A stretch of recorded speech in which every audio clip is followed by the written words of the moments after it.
back from Easter. Hope everybody had a really good Easter. I really apologize for being sick. Last week really took me out. I was out Wednesday, Thursday. Still not completely healed yet. So I really apologize for being out those couple days, and that prevented me from getting your marks in. You're going to get all your marks by the end of the day today. Okay, I promise that. I got a few more quizzes I got to mark, and then the lab reports, and I'll get everything done today. Now that being said, it's my fault that these things aren't out yet.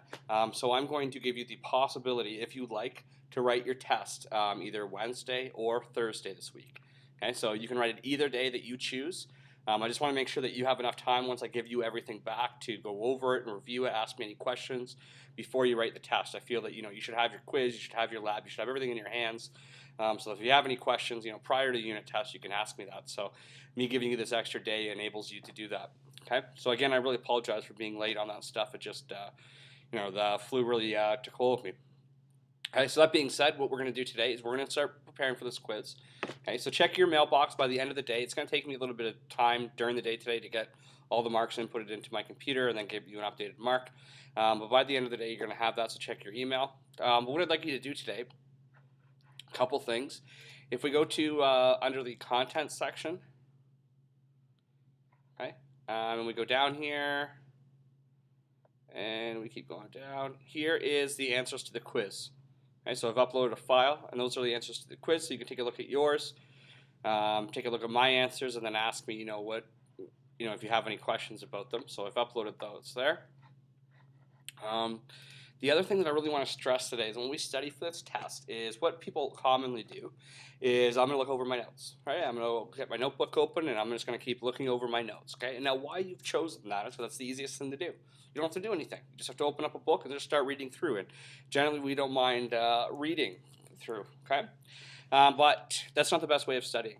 Okay, we want to be active, and we want to make sure that we're very active when we study. So doing things like making cue cards, creating a definitions list, creating a terms list. One thing that's very beneficial, and a lot of people don't like doing because it's a little bit tricky, is creating a concept map. So here's an example of a concept map. So I just typed into images. Now, you don't want to do this. You want to make your own map. Okay, I mean, it's very easy to grab something, but the point of a concept map is really to just try and organize things in your head as to where different topics are and how they're connected. So here's a good one from biochemistry where they have the 4 macromolecules, and they have little things about them like they're sugars. There's an example of a sugar which is made up of cellulose. Okay, now these doesn't have to go through the level of detail that we are going through, but it's a good start. Okay, and then you can look at through, and there's a whole bunch of different ones. Let's get a little bit more complicated. But creating something like this, although you're thinking, well, this is not going to help me. I need to just keep writing out notes. Forming those connections and doing graphic organizers. So it's something you can look up in Google as graphic organizers. This is the way that elite people study. Okay, everybody can kind of study by looking over your notes and rewriting your notes, and there's still value in that. But when we get to this higher level of thinking, like a 12U course and getting into university, reading over your notes doesn't cut it for most people. Some people can still do it. They can just read over the notes and do it. But most people, because the material is so difficult now, is that we can't just read over our notes. We have to do things like creating concept maps, creating summaries, creating T-charts, creating terms lists, creating cue cards, all these extra things that we have to do because the information is so difficult. Okay, so make sure that while you're studying, that you're very active and you're not just writing over your notes and reading over your notes. Okay, you should also have a textbook. I know before I mentioned about getting a textbook. Any biology textbook will work because we're teaching the same material. It's not like when one textbook's going to teach carbohydrates, it's a little bit different than the other ones.